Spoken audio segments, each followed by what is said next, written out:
What if the scariest part of this case isn't the kidnapping? It's the video they just released. 17 seconds. No timestamp. No location. No explanation. Just an elderly woman sitting in dim light, staring slightly off camera, and whispering something that investigators can't stop replaying. I don't have much time. That's it. No ransom demand attached this time. No Bitcoin address. No negotiation instructions. Just a clip sent directly to multiple newsrooms at the exact same moment. Why send it to the media again? Why not the family? Why not law enforcement? And here's where it gets disturbing.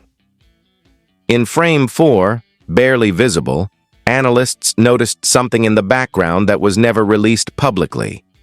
A detail only someone inside that house would know. Remember the 41 unexplained minutes before she vanished?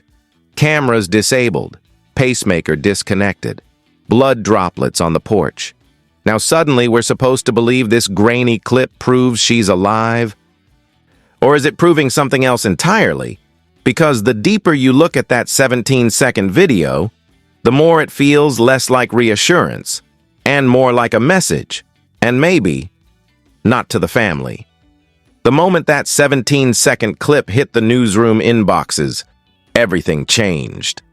Up until that point, this was a disturbing disappearance, a timeline mystery, a 41-minute black hole inside a quiet desert home.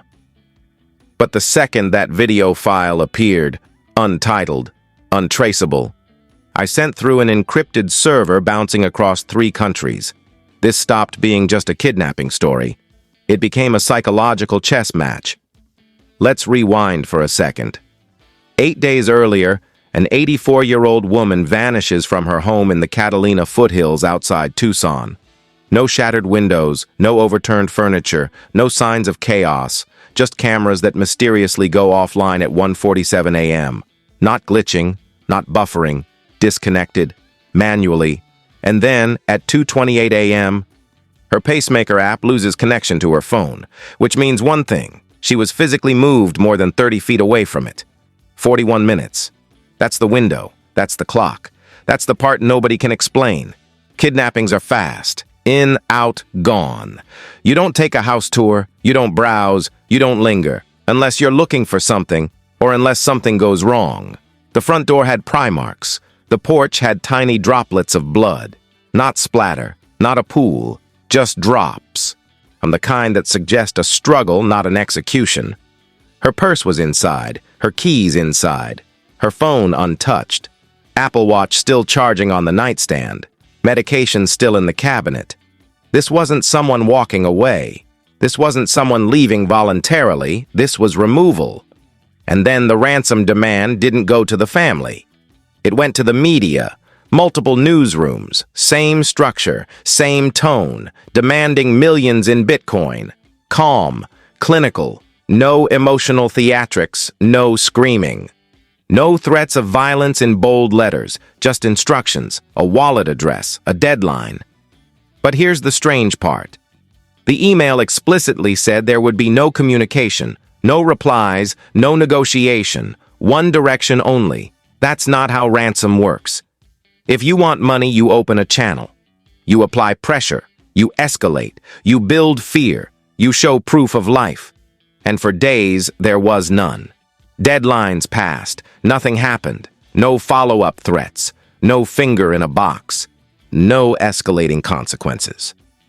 Just silence. Investigators started asking the question nobody wanted to say out loud. What if the ransom wasn't the point?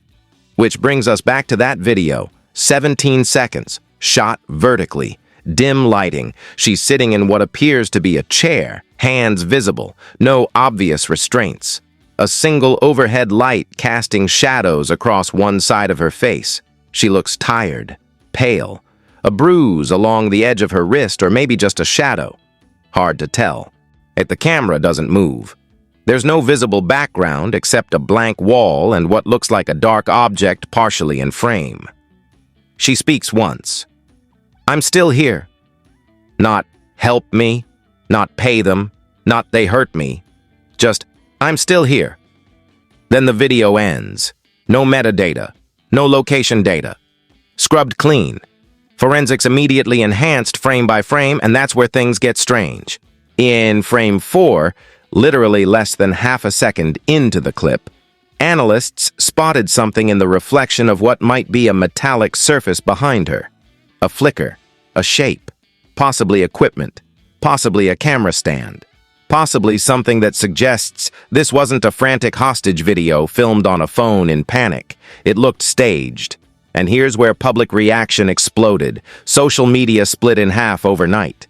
One side saying this is clear proof she's alive and negotiations should begin immediately. The other side asking why a kidnapper would produce something so polished. Lighting, framing, stable camera, no background noise, no muffled commands, no masked figure holding a newspaper, no date verification, nothing spontaneous. It almost felt like someone wanted the video to circulate. And then came the leaks. Anonymous law enforcement sources claiming the video's audio track had faint ambient noise layered underneath. A low mechanical hum repeating at consistent intervals. Some online sleuths claimed it sounded like industrial ventilation. Others insisted it matched the frequency of a portable generator. One viral post even claimed it matched the background hum of a specific brand of warehouse lighting. Now, is that verified? No. But once the internet smells mystery, it doesn't ask for verification. And it builds theories. Meanwhile, investigators quietly acknowledged something off-record that made this even stranger. The ransom note had referenced a damaged floodlight at the house, information never released publicly. And now, in the video, the light source appears to be positioned at the same angle that broken floodlight would have cast from outside the house. Which means one of two things. Either the kidnapper knew intimate details of the property, or the video wasn't filmed somewhere far away at all. And that brings us to the 41 minutes again. Because here's the uncomfortable possibility. What if those 41 minutes weren't about kidnapping? What if they were about searching? What if someone entered that house looking for something specific? Documents, a safe, digital files, information, and she woke up. What if the confrontation forced a decision that was never part of the original plan? And what if everything after? The ransom emails, the media contact, the proof of life clip, is a narrative constructed to explain a disappearance that wasn't supposed to happen? Law enforcement won't say that publicly, but behavioral analysts are already whispering about it. Because this doesn't behave like a money-driven crime. It behaves like control. Control of the story, control of public perception, control of timeline. And there's one more detail that refuses to go away. The daughter. A nationally recognized media figure. A daily presence on television screens. Someone with visibility, influence, platform. Was the target the mother, or was the target the attention? Because if you want maximum psychological impact, you don't just take someone. You take someone connected to someone powerful. You send messages to the press instead of the family. You create public spectacle instead of private negotiation. And now the video drops, right when public attention started fading, right when tips slowed, and right when national headlines were moving on. 17 seconds, and the story is back at the top of every feed. So ask yourself something. If this was about money, why no follow-through on deadlines? Why no escalating threats? Why no direct contact? Why produce a video that raises more questions than it answers? Unless the video itself is the point. And unless the message isn't pay us. Unless the message is watch.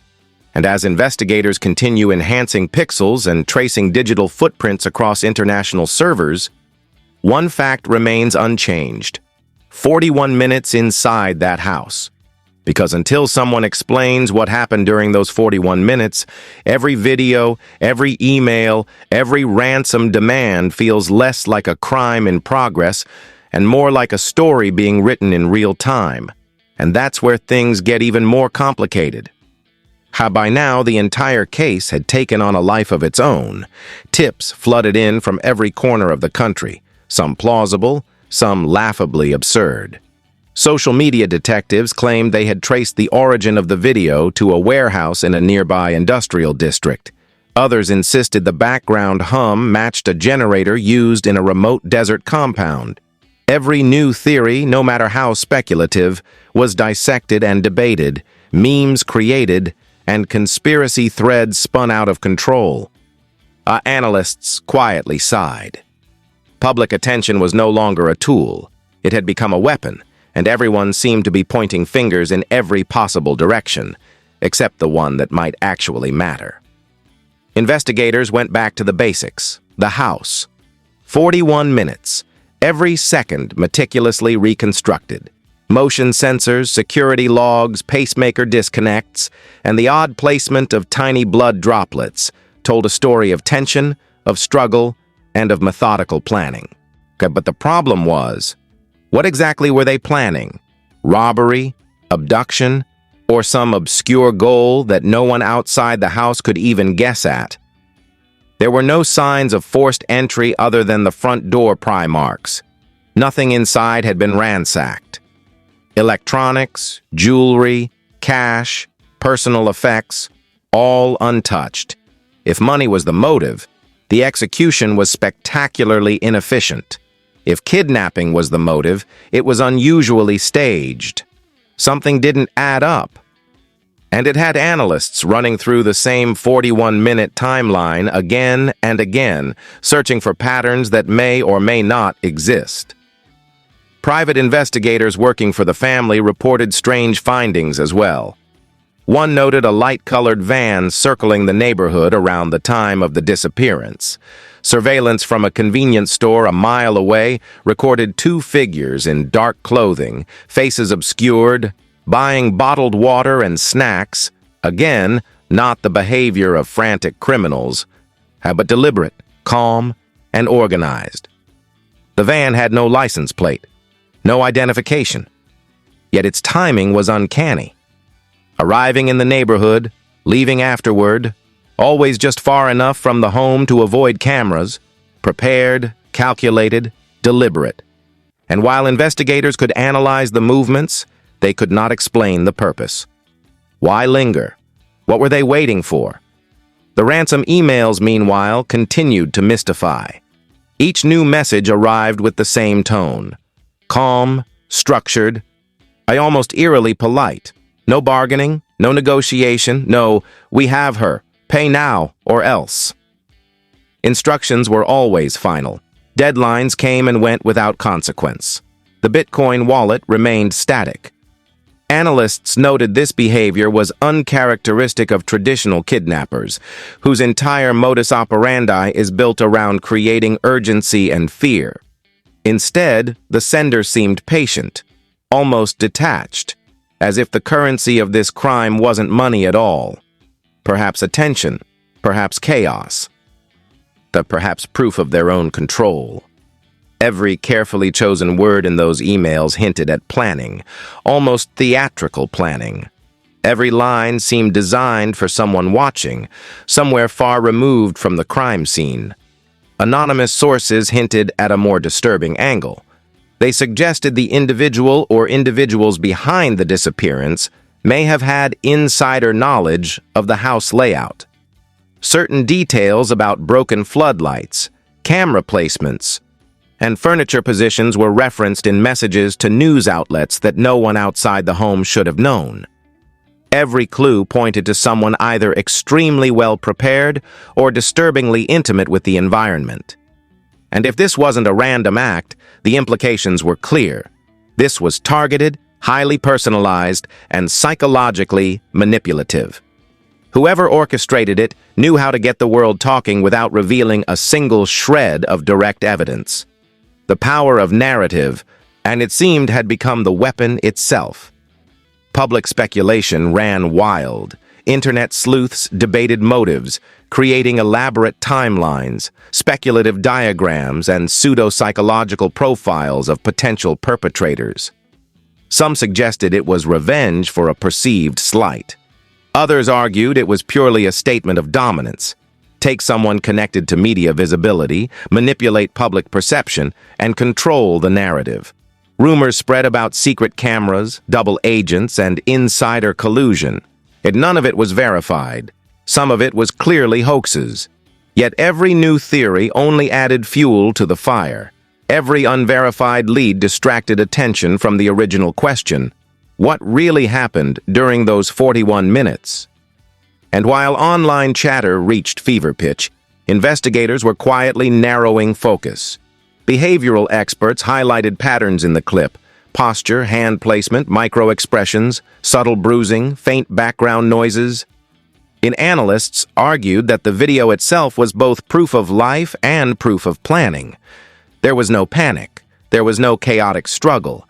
It wasn't recorded in fear. It was recorded to be seen, carefully, deliberately, and every passing hour without contact only reinforced the chilling possibility. This wasn't about ransom. This was about performance. The family, meanwhile, found themselves trapped in a psychological labyrinth. Every time they tried to engage with authorities, the responses were careful, measured, intentionally vague. Every public appeal brought a flood of tips, many false, some malicious. One individual, later identified as a prankster seeking attention, began sending fake messages directly to the family, mimicking the style of the original ransom emails. Law enforcement tracked him down quickly, but the damage had been done. Precious hours and resources had been wasted chasing false leads, each one pulling focus from the real mystery. The family's sense of urgency and control began to erode under the relentless public scrutiny. Investigators began to question the entire premise of the kidnapping. Was it a kidnapping at all? Or had someone entered the home for another reason entirely, only to be interrupted by the woman herself? Perhaps she woke during a planned intrusion, forcing a confrontation.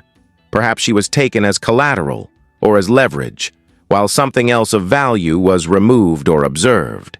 And every clue, the unplugged doorbell camera, the untouched medications, the meticulous avoidance of valuables, hinted at a carefully staged scenario designed to confuse, distract, and manipulate.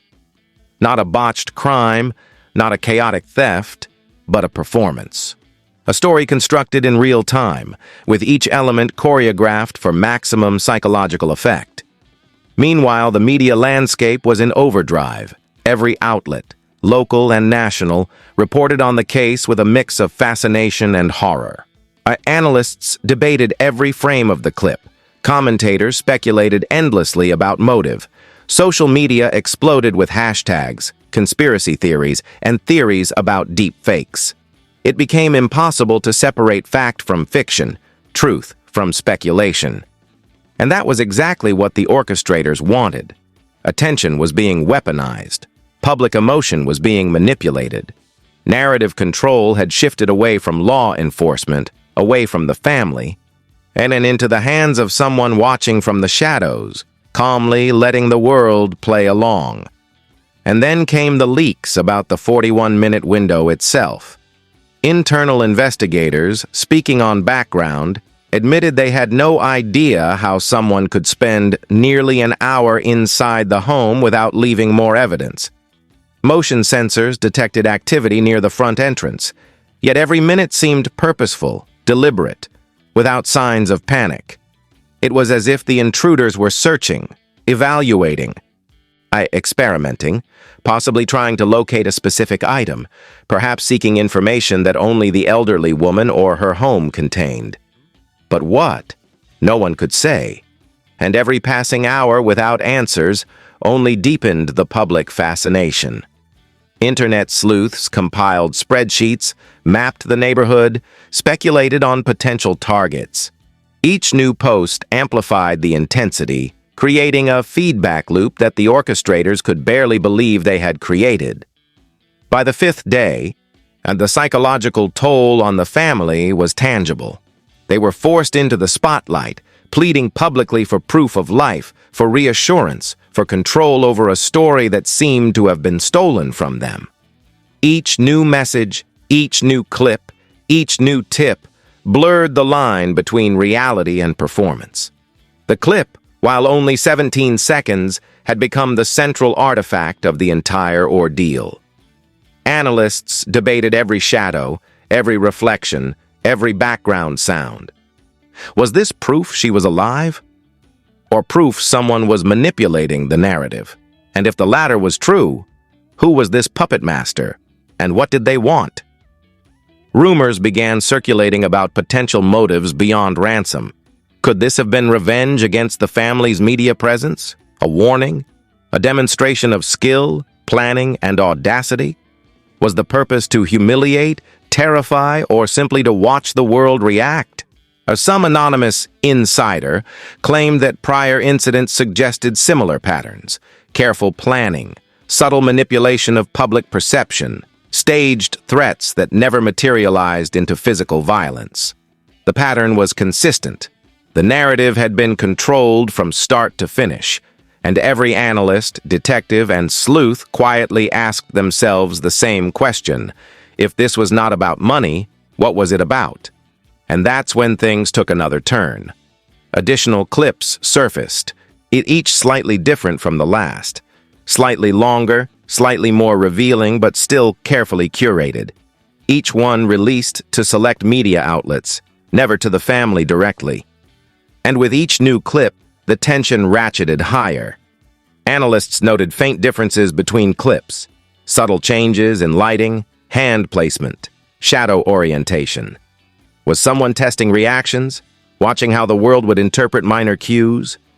Or was it simply to prolong the drama, keep the attention focused, and maintain narrative control? Every development, every revelation, only added layers to the puzzle. 41 minutes inside a quiet home had escalated into an elaborate psychological chess game, played across the internet, newsrooms, and social media feeds. Each new theory sparked hundreds more, while the actual truth remained elusive, locked behind encrypted servers and carefully framed video shots. The family, law enforcement, and public alike were caught in a web spun by a planner whose patience and meticulous control made traditional investigative logic seem almost naive. The questions, as always, remained the same, stubborn and unyielding. What happened during those 41 minutes? Was this really about ransom, or something more calculated, more sinister? Was the elderly woman simply a pawn in a much larger psychological game? Or was she the unintended victim of a plan gone sideways? And with every carefully curated video clip, every calculated leak, every unanswered tip, the story continued to spiral, drawing in more viewers, more analysts, and more attention than anyone could have anticipated. The story had already entered every corner of the public consciousness. The 17-second proof-of-life clip, once a minor viral curiosity, had transformed into a global obsession. Analysts, commentators, and internet sleuths were now treating it as an artifact of almost religious significance, dissecting frame by frame, whispering theories like priests of some dark digital cult. Every reflection, every flicker of light, every subtle tremor in her voice became evidence, proof, or disproof of motives that no one could confirm. And while the world debated, investigators were realizing something both fascinating and horrifying. The more they uncovered, the less straightforward the truth became. Additional leaks began surfacing. Some genuine, some clearly fabricated by opportunists hoping to ride the viral wave. Private investigators reported anonymous tips about a mysterious van seen around the neighborhood hours before and after the disappearance, parked in impossible angles, almost as if testing traffic patterns. Observers claimed to see masked figures carrying unmarked cases, possibly electronics, possibly documents. And while these reports could not be independently verified, each one fed into a growing narrative that this was a meticulously planned operation, a psychological performance disguised as a crime. The public, of course, ate it up. Meanwhile, behavioral profilers were having a field day. The calm, almost theatrical nature of the clip suggested a perpetrator or group who was not just organized but obsessed with control. Timing, lighting, shadow placement, pacing of speech, and even the decision to omit direct communication all pointed to one chilling possibility. The crime wasn't about money. It was about power, about attention, about controlling narrative and perception. The ransom, the emails, the deadlines, they were props, distractions, tools to frame a larger story. And if that theory was correct, the proof-of-life clip was the centerpiece of an intricate, almost cinematic manipulation. Public reactions escalated to chaos. Social media erupted with hashtags, theories, and theories about theories. Some claimed the clip was deep fake. Others swore it contained hidden messages, coded warnings, or clues about hidden loot. Forums debated the minutiae. Was her wrist resting naturally, or was there subtle evidence of restraint? Was the shadow cast by a lamp, or by an unseen figure behind her? Every pixel became sacred. Every rumor was amplified. And every time someone tried to inject rationality, they were drowned out by a tidal wave of speculation, outrage, and conspiracy. The family, meanwhile, faced an impossible paradox. Each new clip, tip, or leak seemed designed to manipulate their emotions, to provoke public spectacle, to force them into media appearances while keeping them from actual control. Analysts noted that the orchestrators of this event understood one principle better than any investigator. The world reacts to narrative, not evidence. And the family's pleas, so public and desperate, only amplified the effect. The longer the clips circulated, the more intense the psychological pressure became. Law enforcement continued methodically, but the usual tools seemed insufficient. Digital forensics, motion sensor logs, neighborhood surveillance, and pacemaker disconnects all told the story of the disappearance. But they offered no insight into motive or what had been sought during those 41 minutes. Agents quietly admitted that, while they had ruled out spontaneous theft or random attack, and they still could not explain the calm, deliberate pacing. No fingerprints beyond the obvious, no chaos beyond minor scuffles. The crime scene suggested someone extremely careful, patient, and informed. And if this was the case, every new development, the media emails, the proof-of-life clip, the leaks, was part of a larger game, a narrative designed to keep everyone guessing. Then came the false leads. Dozens of hoaxes emerged overnight.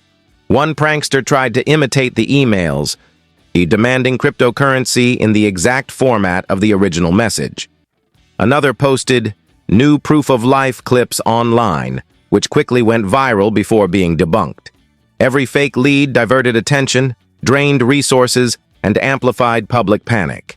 Investigators, frustrated but diligent, moved to track and neutralize these distractions, but the chaos only reinforced the notion that the orchestrators understood human behavior perfectly. Attention could be weaponized, confusion could be a tool, and narrative control could be absolute. Amid the chaos, analysts turned their gaze back to the central mystery, the 41-minute window. Every motion sensor ping, every minor scuff, every security anomaly was studied. Why linger? Why disable cameras but leave valuables untouched? Why stage a clip that looked carefully composed rather than chaotic? And perhaps the most chilling question of all, what did the perpetrators gain from all this? Money seemed secondary. Fear, attention, and spectacle seemed primary. Every element, the video, the emails, the publicized deadlines, the orchestrated leaks, was part of an overarching design. And with each passing day, the story expanded beyond a crime and into something more akin to performance art. A macabre, real-time psychological experiment on both family and public. Even as the clip circulated, subtle patterns began to emerge. Timing of releases, choice of outlets, phrasing in emails, every detail calculated. Analysts noted that the proof-of-life video arrived just as public interest in the original disappearance was waning. The pattern repeated with minor variations in subsequent clips, each calculated to reignite the spotlight, to maintain suspense, to maximize exposure. The orchestrators were conducting an experiment in audience manipulation. Attention as leverage, speculation as weapon, narrative as control. And yet, even with meticulous analysis, and the identity of the individuals behind it remained a mystery, shrouded by encryption, anonymity, and careful planning. The impact on public discourse was palpable.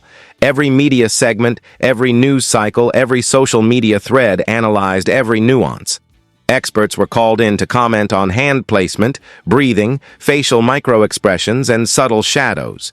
Viewers debated whether minor inconsistencies indicated distress or deliberate staging, and the clip became an object lesson in viral psychology, audience manipulation, and the power of carefully curated information. Everyone watching became, in effect, a participant in the orchestrator's game, reacting, speculating, and amplifying the narrative, often unknowingly. Meanwhile, the family grappled with fear, frustration, and helplessness. Each public appeal for reassurance, for proof, for insight, only fed the cycle. Every new leak, every new tip, every viral theory intensified the psychological pressure. Analysts noted that the orchestrators had created a system where public engagement was part of the mechanism. Attention itself was both the goal and the tool, and the family, forced into the spotlight by design, were both audience and instrument, caught in a cycle they could not break. Investigators, while frustrated, continued to map every detail.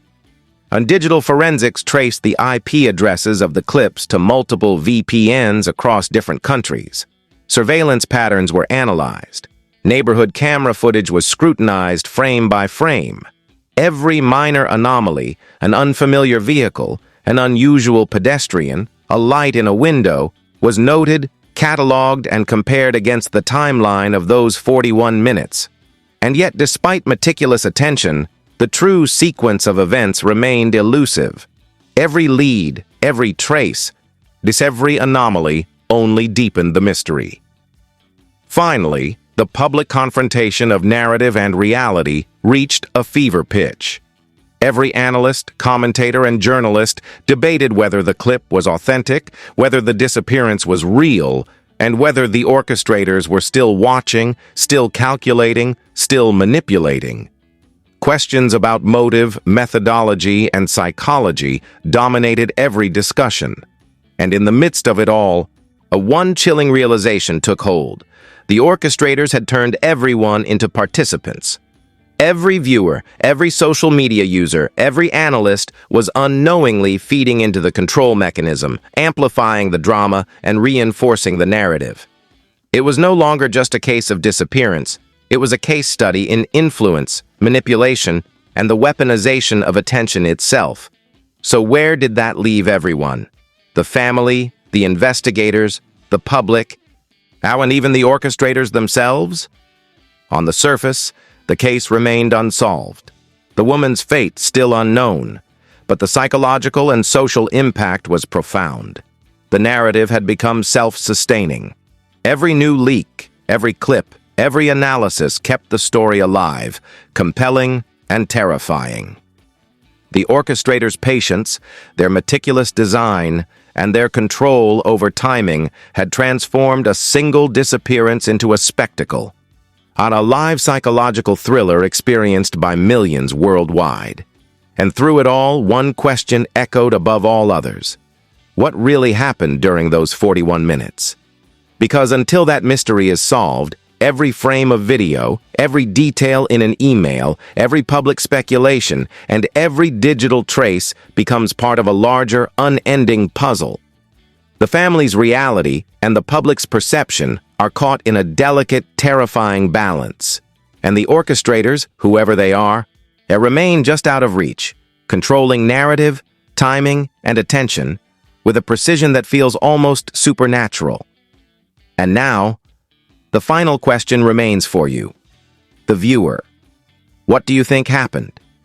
Was this a meticulously planned kidnapping, a psychological manipulation, or something even stranger?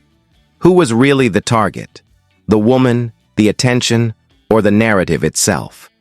And how far would someone go to control the story while keeping the truth just out of reach?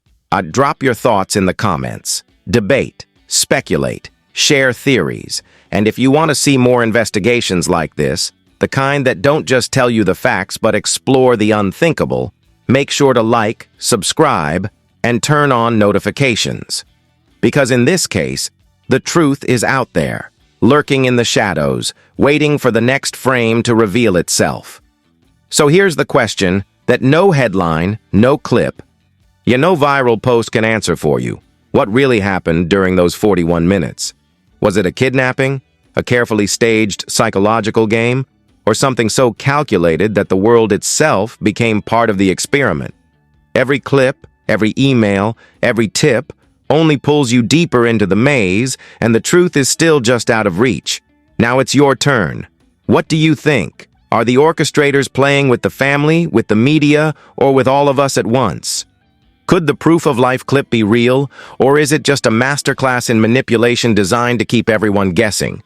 And who, if anyone, is pulling the strings behind the shadows? Drop your theories in the comments. I want to hear the wildest, the smartest, the most outrageous ideas you've got. Share it, debate it, argue over every frame, every shadow, every second. Make this story bigger, louder, more viral. And if you want to stay ahead of every twist, every leak, and every shocking development, smash that like button, hit subscribe, and turn on notifications. Because in a case this twisted, the next clue could drop any second, and you'll want to be the first to know.